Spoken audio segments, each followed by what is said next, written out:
Recording. Awesome. Great. Well, welcome everyone today for our research rounds at noon. And we have two presenters today, Nora Conboy and Maeredith Guy. I had the pleasure of reading both their thesis, and I know about their research, and so everyone is in for a real treat today. So whether you're here today or you're watching it in the recordings, yeah, we have an action-packed hour for you. So thank you so much, and I'm going to turn it over to you, Nora. Right, I'm just gonna share my screen.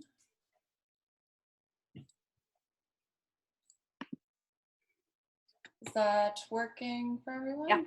Yep, looks good. All right, so hello, my name is Nora Conboy. I'm currently in my third year in the Master of Science in Nursing program here at DAL. My supervisor is Dr. Jean Hughes. I'm also a registered nurse working in inpatient mental health at the Abbey J. Lane Hospital.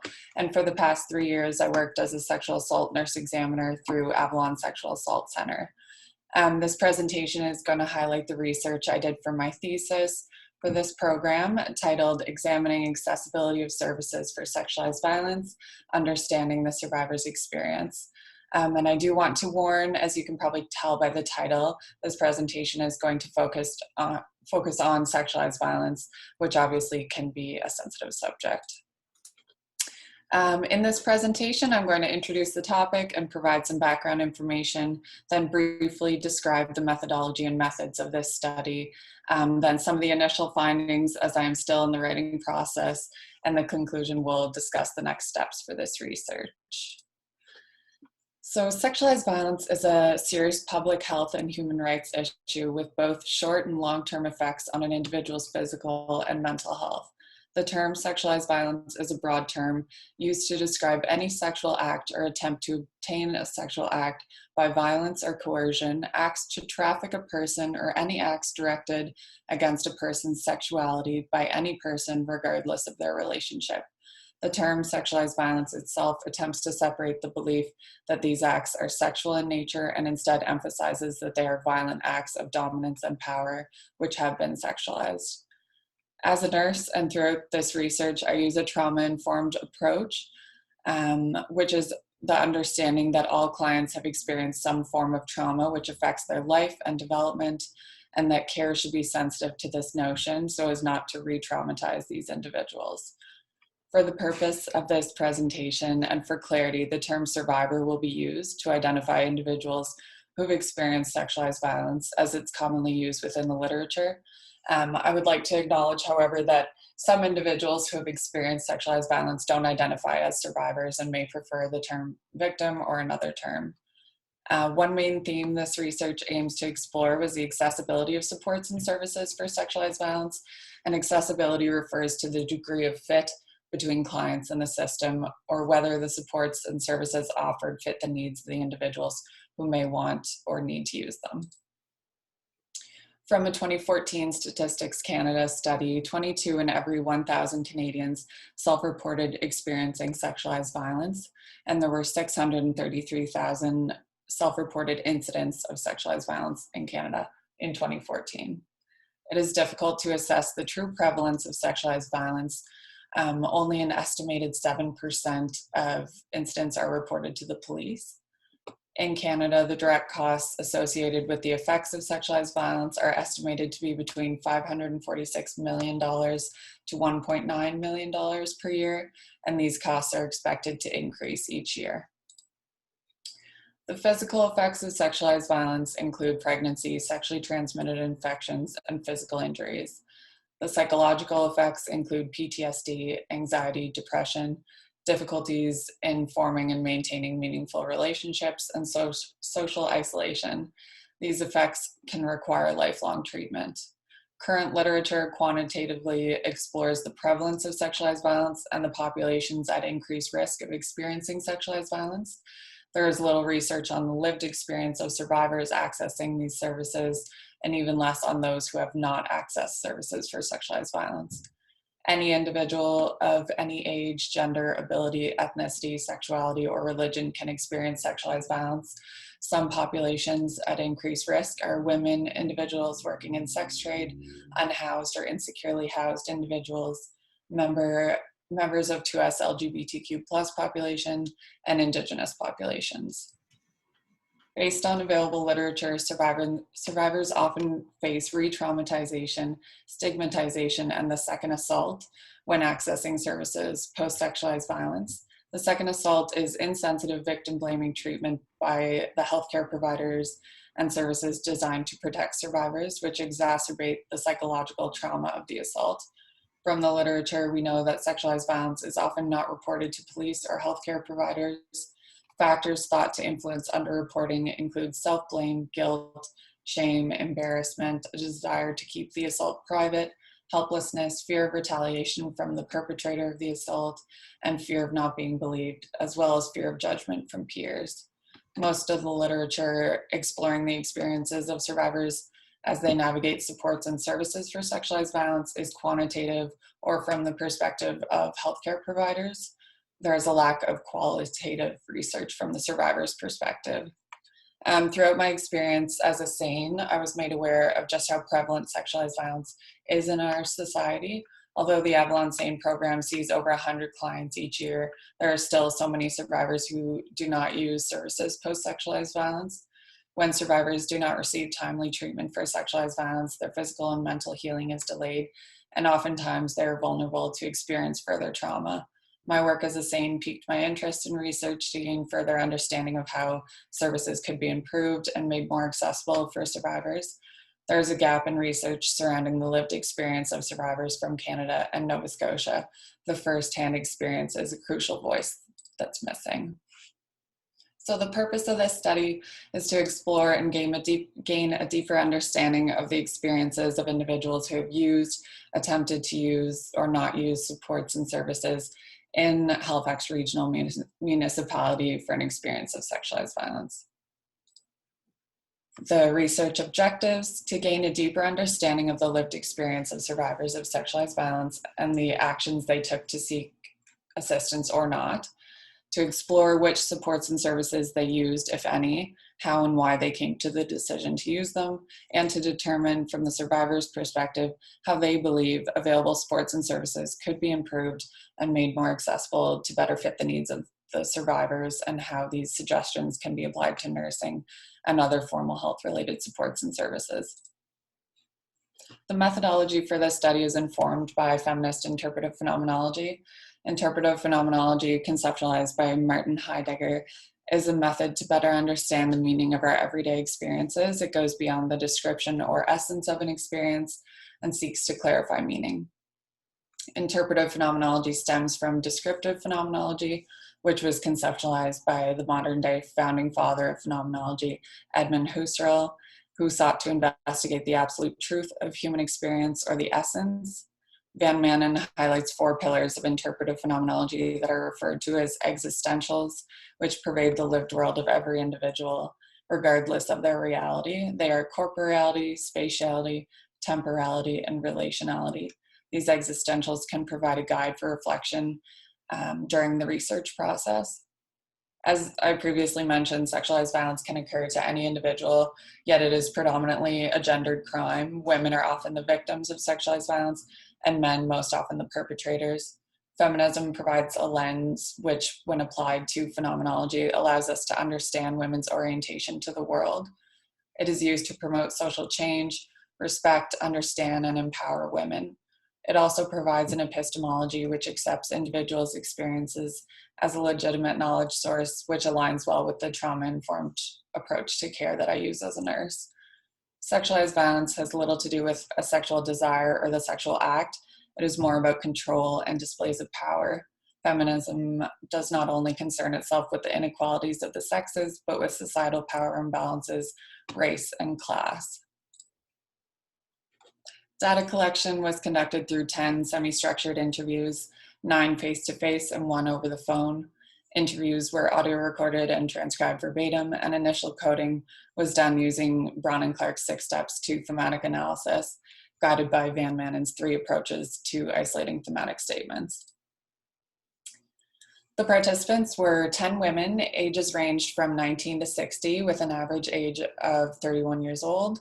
All participants used or attempted to use supports and services in HRM within the past 5 years. There was diversity in the services they used, including mental and physical health services, academic and criminal justice services, social supports, cultural support groups, and more. Participants had varying levels of education from high school to post-secondary. Participants self-identified as Indigenous, Black, or white, and some did not specify. Each participant's experience with sexualized violence was a unique trauma.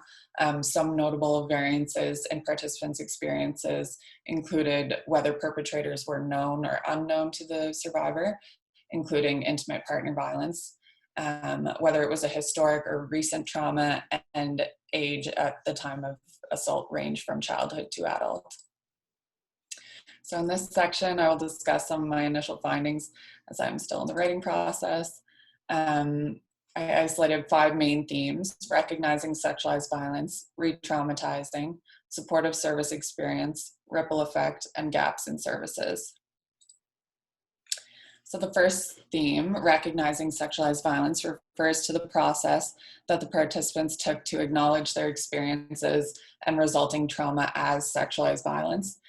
This acknowledgement often preceded the participants' decision to seek support from formal services. The sub-theme, perception of being deserving of support, refers to participants feeling confused or questioning whether they were deserving of support from formal services, including feelings of fear, shame, self-doubt, and lack of awareness or knowledge related to sexualized violence in general. This lack of knowledge further contributed to their confusion about whether participants' experience of sexualized violence fit their perception of the criteria needed to access support from formal services. The sub-theme, mental health crisis, refers to the notable deterioration in mental health that each participant experienced as a result of their trauma from sexualized violence. One participant referred to it as dysregulation, which ultimately pushed participants to seek services to address their trauma in order to care for their mental health. And disclosure to family and friends.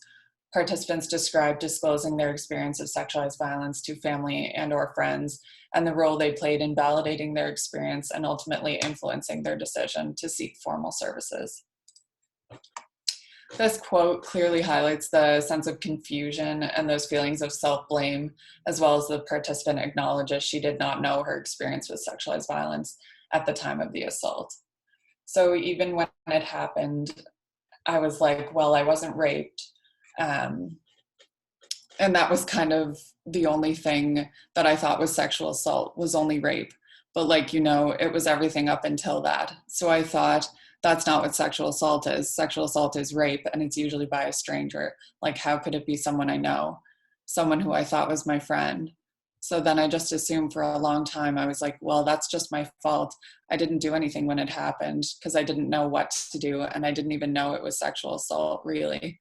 So I just kind of blame myself for it happening, which I know everybody does. But I think because I didn't even recognize that it was sexual assault, I didn't even think about using services. The second theme, re-traumatizing, describes the experience of participants who access support from services that were ill-equipped to care for survivors.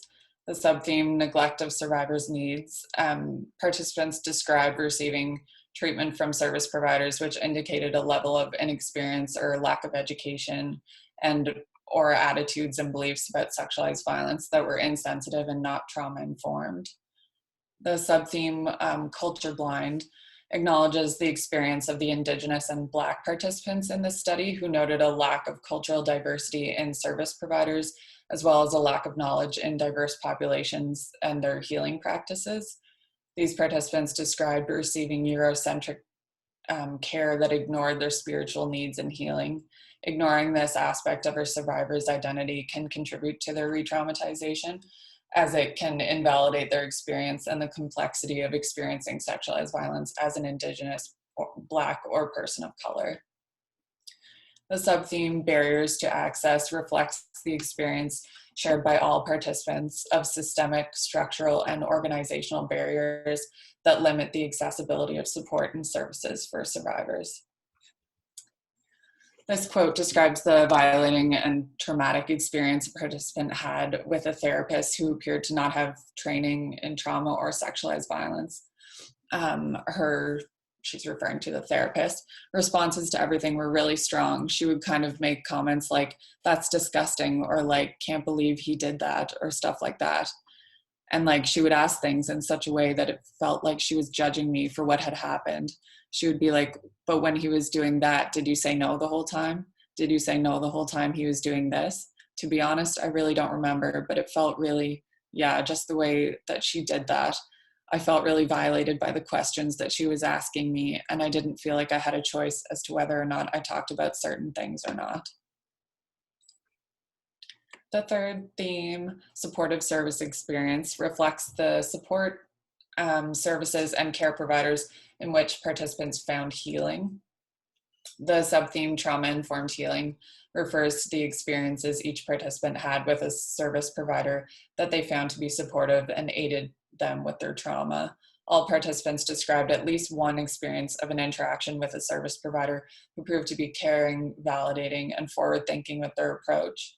These service providers had enough knowledge and empathy to provide trauma-informed care to survivors and help them to understand their experience of sexualized violence and begin to process the resulting trauma. The subtheme, social support, reflects the experience shared by all participants who sought support from family, friends, and their community members. Their social supports have been crucial in filling in the gap of care due to the limited availability of formal services and supports for sexualized violence.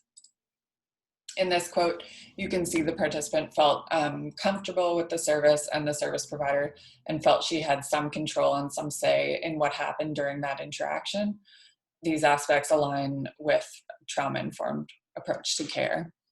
The nurse was awesome. She told me exactly what was going on, what she was going to do, what things were being used for, and I think was trying to give me a sense of control, that was really helpful. Clearly, there's only so much you can do in that situation. You're still not really in control, but to have the option to say no or stop or why are you doing this or whatever, like I felt comfortable doing that. The fourth theme, ripple effect, describes the experience shared by all of the participants as they process and learn to live with the ongoing effects of trauma. Participants acknowledged that their trauma influences how they engage in social interactions, navigate new and existing relationships, as well as cope with the demands of day-to-day life. The subtheme, post-traumatic growth, describes the experience and the actions participants took to protect and care for themselves following a traumatic experience of sexualized violence. Participants advocated for themselves and sought out care most appropriate to their needs. Through advocating for their own needs, participants also acted as advocates for other survivors, and their participation in this study is a demonstration of that advocacy. The subtheme, ongoing effects of trauma, refers to the ongoing journey participants face of dealing with the effects of sexualized violence. Participants acknowledge that healing from trauma is a process and there are no set steps that an individual must follow. The process is different for every individual, and some may find healing and support where others may not. This quote highlights the notion of healing from trauma as an ongoing journey, and it's not something that you can simply get over. Yeah, there's no starting point. Like, you don't walk through a door being like, okay, healing now, please. It's just constantly, no matter what you do, whether you're going to get examined or you're going through the justice system or you're going to therapy or you're acknowledging that you were assaulted, it's still just forever ongoing. I guess that's acceptance over time of like how I think. That's why I don't think the justice system per se gave me what I needed. It's been what I've done with it since in that big way. And the final theme, gaps in services, reflects the gaps and needs in services and supports identified by the participants. The subtheme, availability of services, refers to the participants experiencing some difficulty accessing formal services and supports for sexualized violence due to the lack of available options for safe and knowledgeable support. This includes education and awareness of these services. The subtheme, appropriate training.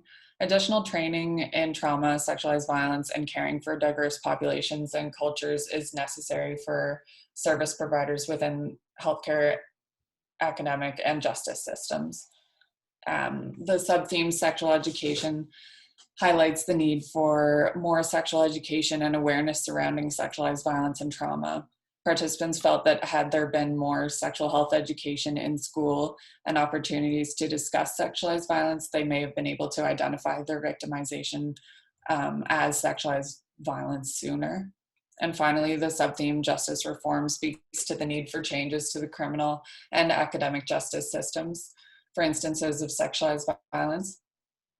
Participants noted hesitancy and experiences of re-traumatization when accessing services within these systems.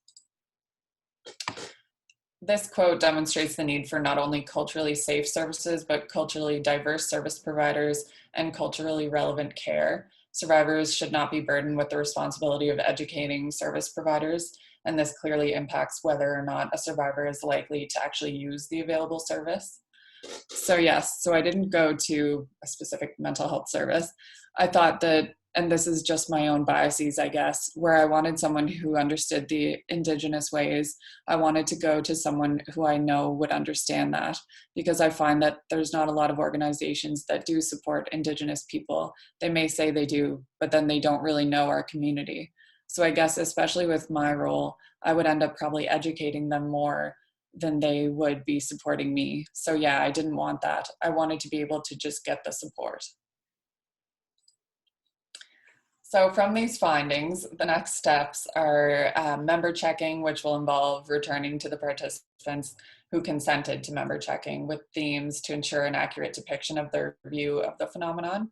I will then finalize current findings and discussion and generate recommendations to improve accessibility of current services for survivors of sexualized violence. And knowledge translation will include plain language community report to various organizations like SANE and the RCMP, and publication in relevant scholarly journal. And that is it. Great. Thank you so much, Nora. And we have 7 minutes, so we'd love to have some questions and comments from our audience. And I forgot to introduce Dr. Jean Hughes, who is the supervisor for Nora and also for Maeredith. So yeah, so if anyone like to verbally speak and ask a question, or type it in the chat space. Hey Nora, it's Sandra. Hi. Hey, awesome presentation. Oh, thank you. Really great. So I guess I'm curious about if you could comment a little bit on what your participants felt was needed in the way of post-violence supports. Yeah, so I think the biggest, like everybody, there was 10 participants and everybody kind of voiced something different, but the biggest kind of consistent thing was like the mental health support therapy, and like readily available therapy. Some people were able to access like counseling through university, but it was only available like once a month. So kind of like consistent ongoing mental health support seemed like the biggest need and want from the participants.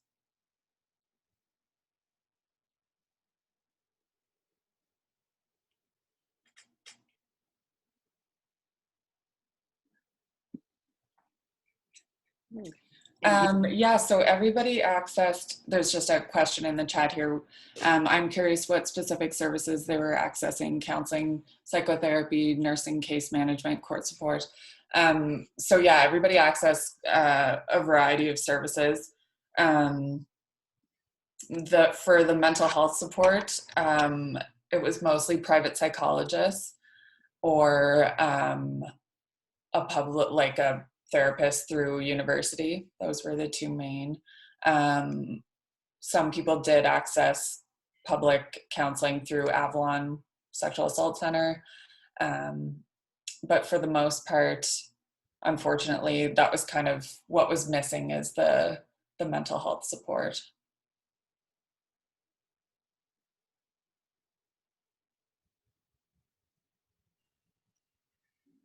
Nora, did you encounter any particular challenges with your recruitment and your interviews?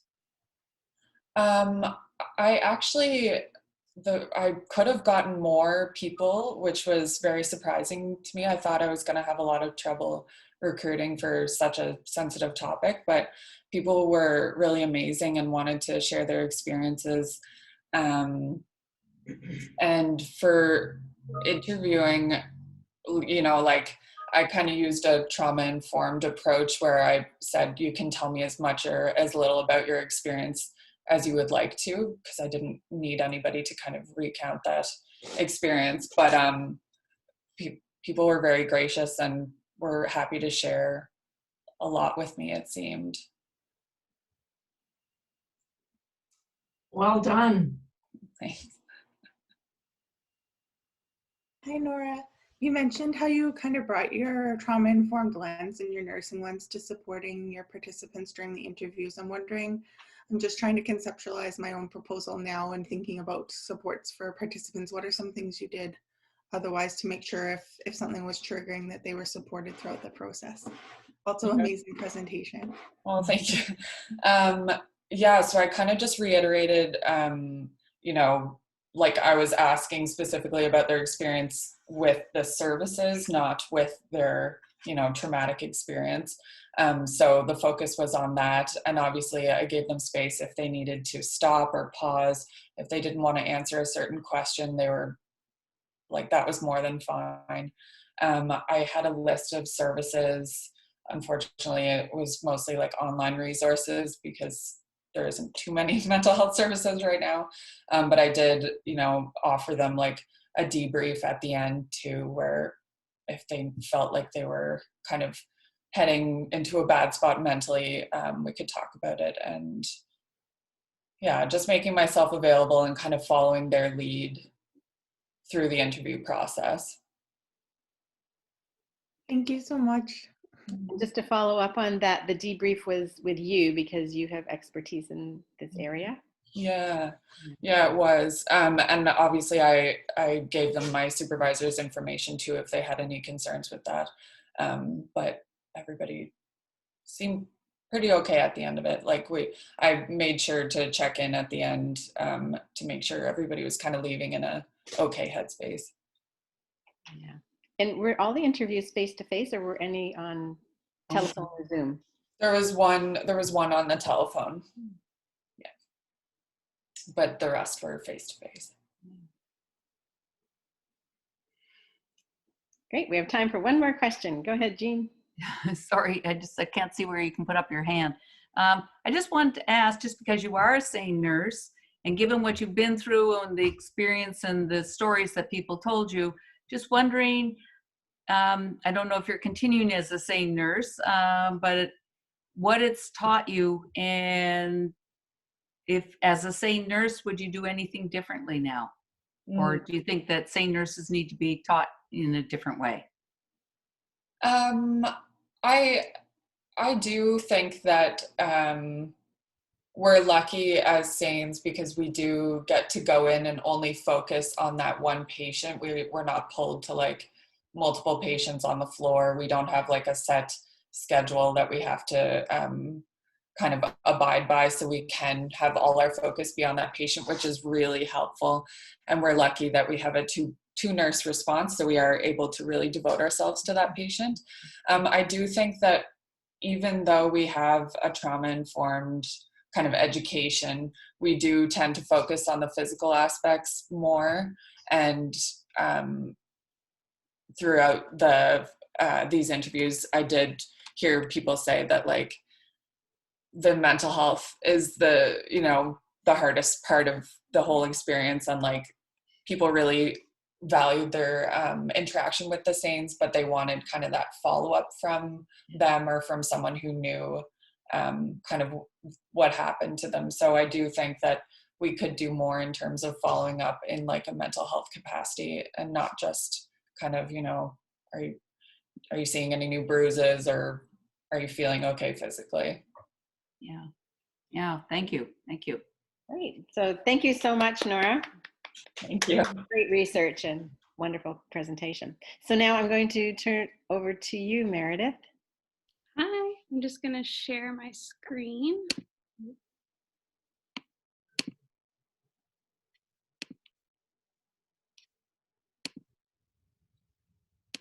Okay, can everyone see it? Did that work? Okay. Okay, so my name is Meredith Guy, and I am a third-year Master's of Science in Nursing student here at Dal. My supervisor is also Dr. Jean Hughes. So I am a registered nurse, and I'm currently working in inpatient psychiatry at the Abbey J. Lane. So today I'm going to talk about my master's research, and it's titled The Lived Experience of Youth Mental Health Care on Cape Breton Island. So just a quick outline. I'm just going to run through some introduction to the topic and supporting literature, some key definitions, go through the methodology and the purpose of the research, and then we'll talk about data collection and some findings and my working recommendations. So youth mental health has definitely become a challenge in Nova Scotia, particularly in rural areas where long wait times and few community resources are causing a mental health crisis. So 12% of children and adolescents aged 4 to 17 years have a diagnosable mental illness in Nova Scotia. And Nova Scotians report a prevalence of mental health disorders at 41.7% compared to 33.1% of the rest of Canada.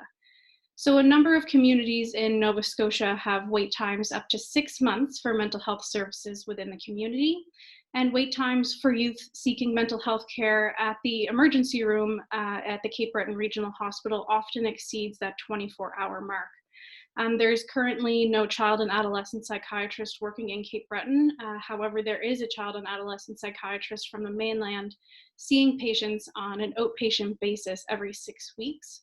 There's also no child and adolescent inpatient unit at the Cape Breton Regional Hospital, which would cause patients to have to come to the IWK if they needed inpatient psychiatric care.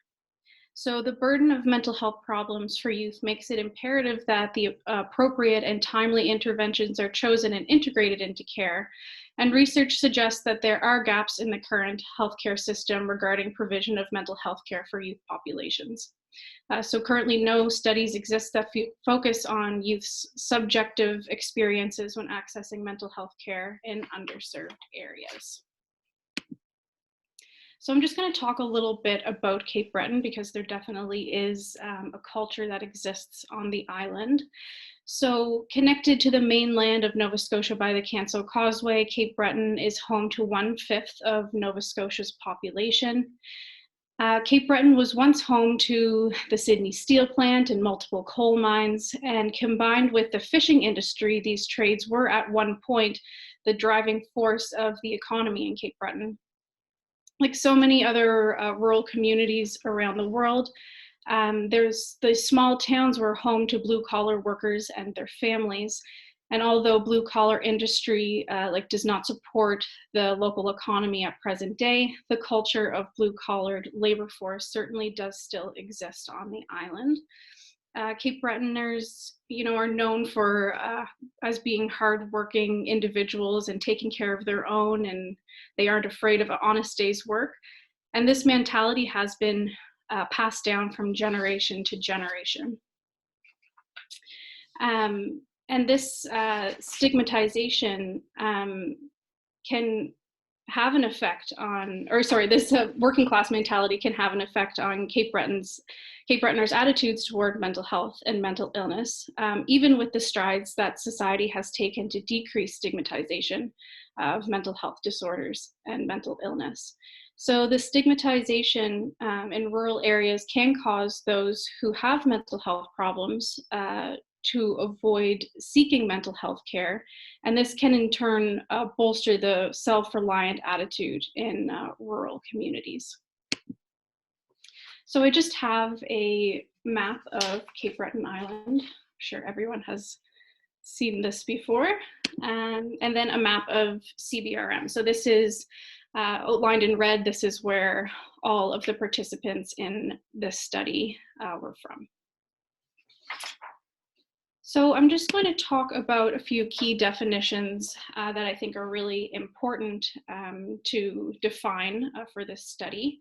So mental health is defined by the World Health Organization as a state of well-being in which every individual realizes his or her own potential, can cope with normal stresses of life, can work productively and fruitfully, and is able to make a contribution to his or her community.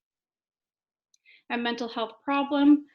For the purpose of this study, mental health problem was used as a broad term to describe a self-identified, prolonged, which persisting for at least 6 months, a mental health problem that has or has not been diagnosed, for which youth may or may not have access services or supports.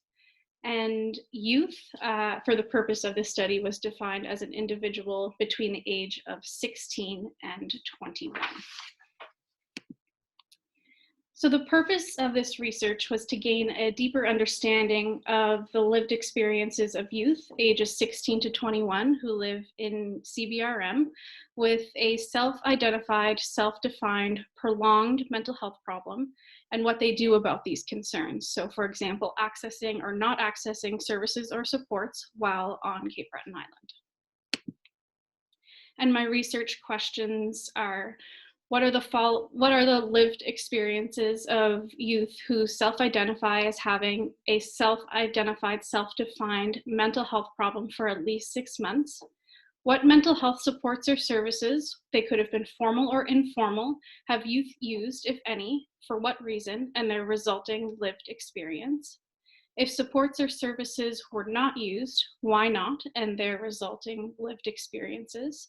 And from the perspective of participants, in what ways are mental health services and supports meeting or not meeting the needs of youth with mental health problems on Cape Breton Island?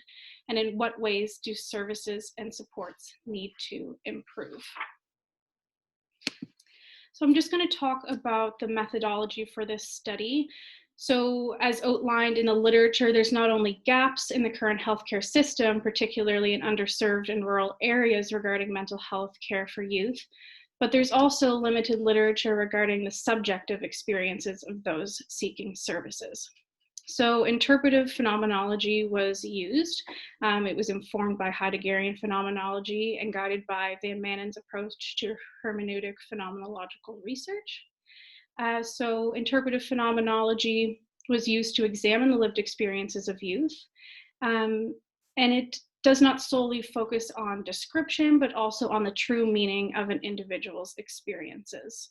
Hermeneutic research aims to bring forth the fullness of living and to examine what it really means to be who we are.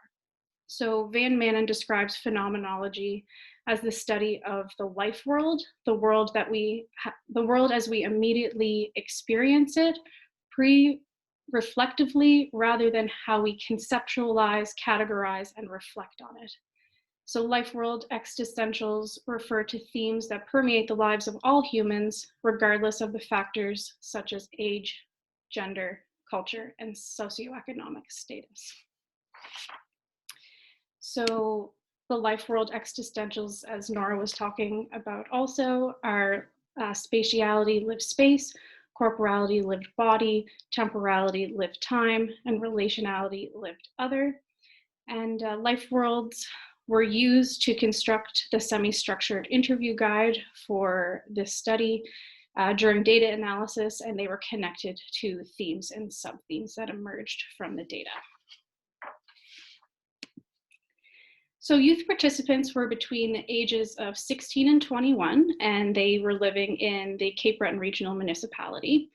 It was not a requirement of youth to have previously sought formal mental health services in the past to participate in the study. If the youth had sought formal or informal mental health services, the aim was to gain a deeper understanding of the youth's experience with having a mental health problem and their experience with the support or service they accessed. If the youth had identified as having a mental health problem, but they had not previously sought mental health care, supports, or services, the aim was to gain a deeper understanding of their experience with their mental health problem and to gain an understanding of why the youth had been reluctant to seek care or if they were unable to access care. So this study used purposeful sampling as well as snowball sampling. In keeping with the standard of phenomenological study, 10 participants was the goal sample size, and this was achieved. Recruitment materials that were used were flyers within the community, but most of the recruitment was done on social media on the study's Facebook and Instagram page. And the participants were able to contact me via email, phone, text, or through direct message on Facebook or Instagram. And the youth received $30 in cash for their contribution to the study. So interviews were held at a local university, community library, or at a rented office space, depending on the participant's location. Interviews were done through a semi-structured interview guide using open-ended questions, and they were recorded and then transcribed verbatim.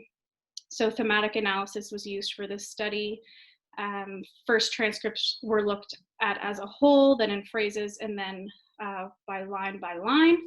Van Manen refers to thematic analysis as phenomenological reflection to try and grasp the essential meaning of something. So once themes were formed, it was determined which themes were essential in relation to the youth's lived experience with their self-identified mental health problem of at least 6 months and their experiences with seeking or not seeking mental health services and supports. And these essential themes were determined by asking myself, is the phenomena still the same if we change or delete the theme from the phenomena, or does the phenomena without this theme lose its fundamental meaning? So through the 10 interviews, 9 common themes were extracted from the data, 4 of which had subsequent sub-themes. So the findings were as follows, trauma, familial relationships, which had sub-themes of familial support and lack of familial support, supportive relationships, sub-themes social support and service support, guilt, fear of stigmatization, lack of self-confidence, peer support, service gaps, which had 3 sub-themes, lack of youth-specific supports, lack of trust in the healthcare system, and a need for education for youth and parents. And finally, personal growth with sub-themes of resilience and reciprocity. So I'm just going to talk about some of the quotes from youth. I won't have time to read a quote from every theme, unfortunately. However, I have chosen themes that directly relate to some of the recommendations that we'll discuss further in a few minutes. So the first theme that was a very large theme that was extracted from the data was trauma. Youth participants described quite an extensive trauma history from foster care, witnessing large accidents and childhood cancer.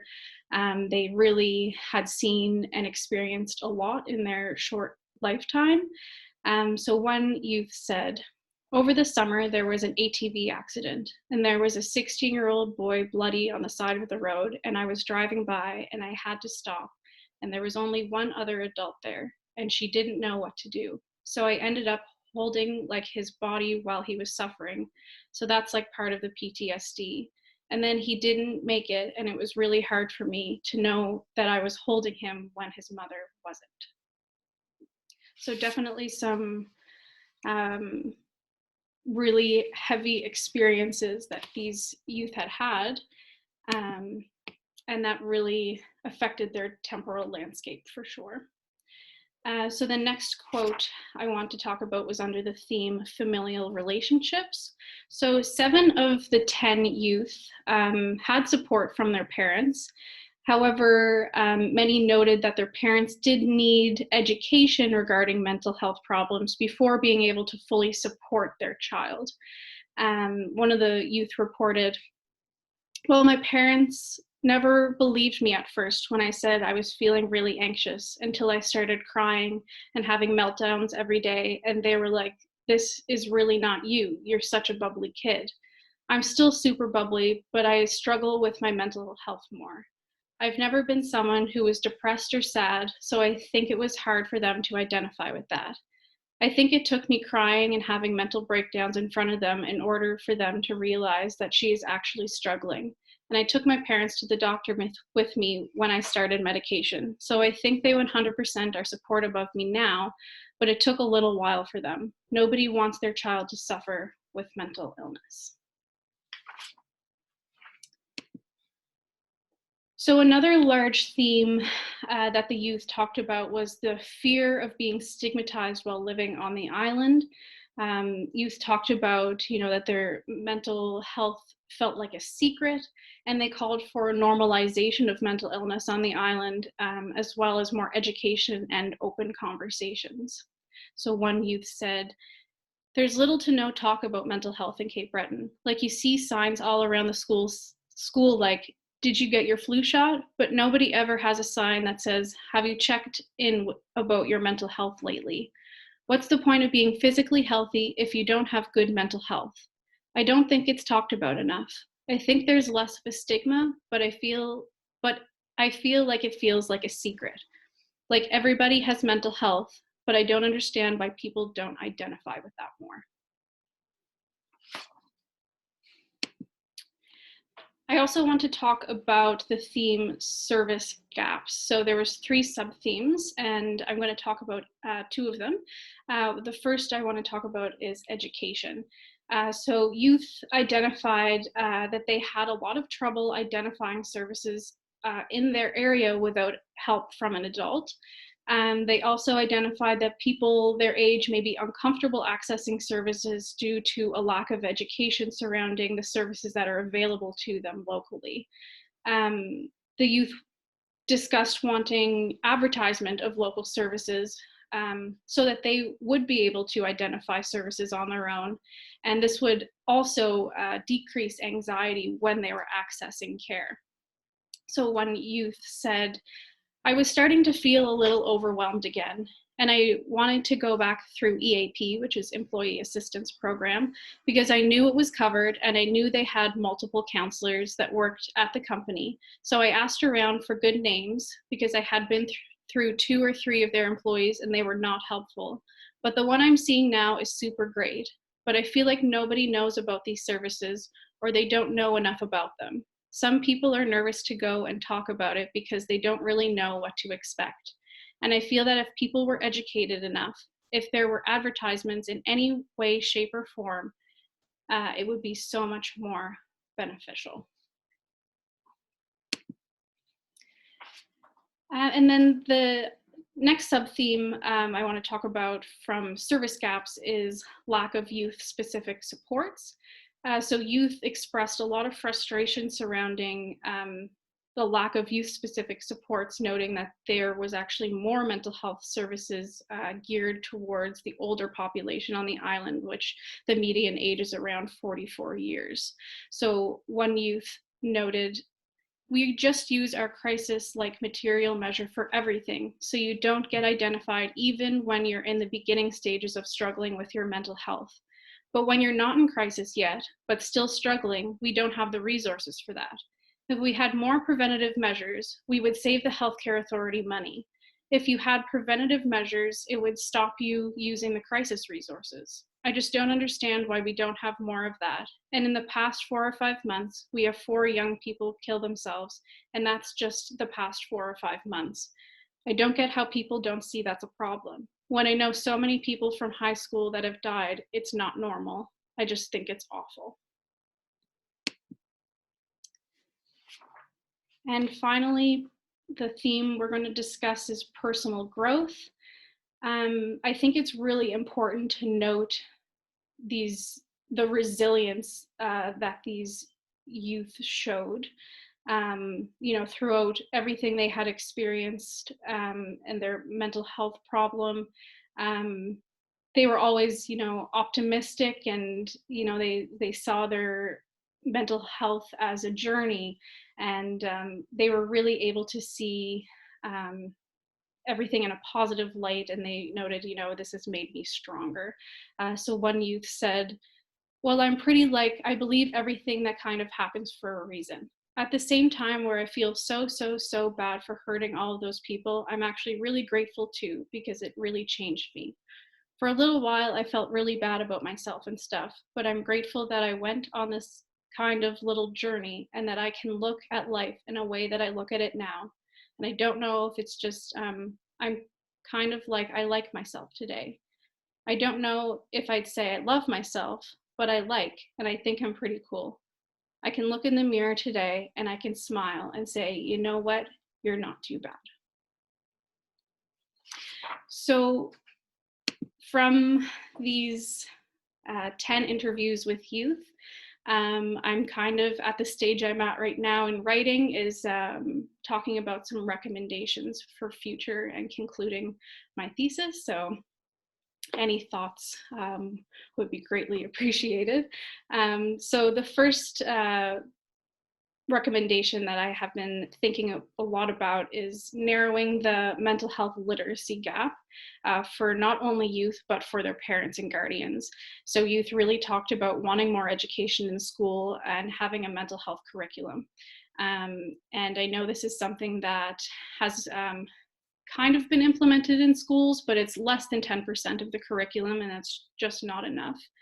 And also youth identified they always needed, or not always, but most were saying that they were using their parents' benefits to access employee assistance program, to access therapy programs.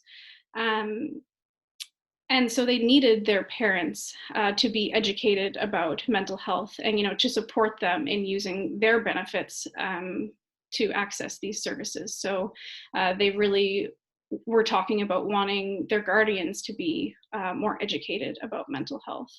They also talked about advertisement of local mental health services, and that they never see signs or anything on social media about mental health services that were accessible to them. So just using this study as an example, social media is an excellent way to get youth's attention.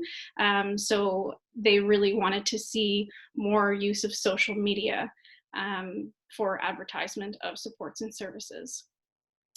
And then need for trauma and violence informed care. These youth had extensive trauma histories, and we know it's so important that mental health services and healthcare in general have practitioners that are trauma informed. And that's so important, as well as having trauma informed schools. So that's something that I want to work into my recommendations. And then finally, utilizing healthcare professionals. There are many gaps within the healthcare system, especially in rural areas. So we need to be using, our nurse practitioners and using nurses for CBT and DBT, as well as our social workers, so that we can fill in those gaps while we're trying to recruit more healthcare professionals for rural areas, especially psychiatrists. So the significance of this study, just in closing, this research aims to build knowledge regarding youth's perspectives of mental health care in underserved areas. The study's generated data could aid in future allocation of creation of services for youth who face mental health concerns in Cape Breton. And these could be implemented in other underserved areas in the province. To add recommendations for youth mental health care from youth in underserved areas in our province and country. And finally, to shed light on what it's like to be a youth with mental health problems who live in Cape Breton, and what we as healthcare providers can do for those who don't have a voice. And that concludes my presentation. Great. Thank you so much, Meredith. What a powerful piece of research. Excellent presentation. So yes, we'll open it up to our audience for questions and comments. Just trying to end the sharing.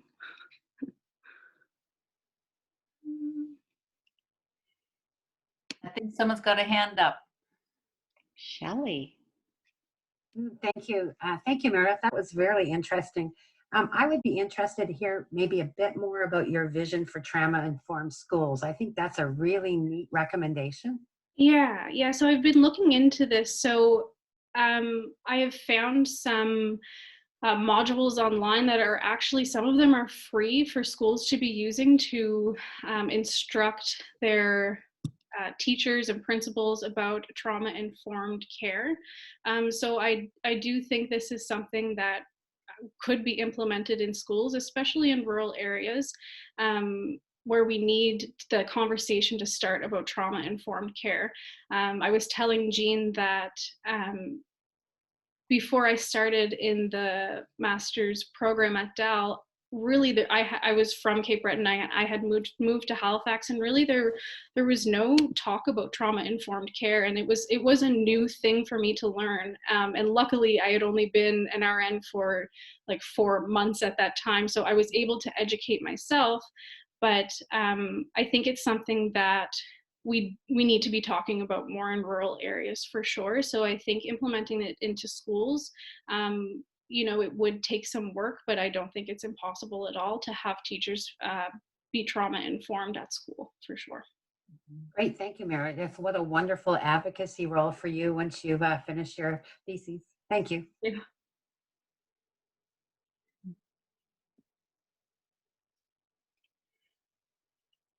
Great. Feel free to jump in, anybody, or type something. Just while we're waiting for other questions, maybe one of the things that you were really surprised about, Meredith, was how many youth did not know some youth-oriented after-school programs and resources that were, one of them was right across the street from the high school. Yeah. So youth really had trouble identifying services in the area. Like obviously there is a lack of services in Cape Breton. However, there are some supports like after school programs that do exist, and things like Caper Base. Only one participant had heard of one of the services that I was talking about, which was Caper Base. And she had used the service. However, all of the other participants had never heard of these services. And there is actually an after school program that does a lot of mental health training with youth that is right across from a junior high in Whitney Pier. And the youth did not learn about that service until she went to university and started learning about services in her program. So, youth really have trouble with that for sure. Yeah, just basic advertising really needs to, we really need to improve that. For sure. Using social media. Yeah. Meredith, I guess like you've identified a couple of things that remind me of difficulties in the area that I'm interested to, where you have, say the IWK is kind of known as the specialty service and child and youth mental health and addictions. But they're kind of geographically limited. So I guess like in terms of like, the services in rural areas are delivered by NSHA, right? Yeah. But we have the specialty service. So what do you see in terms of collaboration or opportunities for developing healthcare provider education or services in the regional areas? Right. So I do think it would help to collaborate with the IWK for practitioners working with adolescent and children in rural areas. Even through like, if we could do it over Zoom and do like lunch and learn sessions with nurses that are working in psychiatry in rural areas. that would be really beneficial. Another thing that I've been thinking about is that, IWK has a big,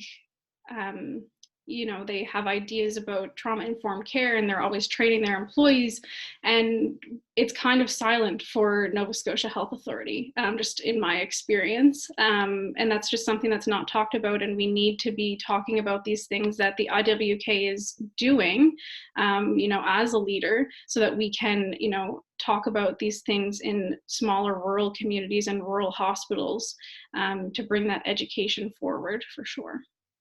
Yeah, I agree. We don't get a lot of education on that stuff at work. As inpatient nurses, we're kind of really restricted in when and how we can do education. And I feel like we're kind of disadvantaged compared to nurses working in other contexts where time is set aside for that and all that kind of thing. Yeah, for sure. I do think there would be an opportunity. Let's chat about it sometime at work. But I do think there'll be like opportunity for you to be like the collaborator, right? And to develop this into a project. For sure. We'll chat about it. Well, I see our time is up. So I just want to say thank you so much, Maeredith. Thank you. And thank you to Nora again. And yes, we look forward to hearing more about your research and how you will lead the way in both of your areas. So proud of you. Well, thanks for coming, everyone. Yeah, there's a few mentions in the chat box if you want to take a peek at those before you leave. Wonderful. Yeah. Thank you. All right. Take care. Thank you. See ya.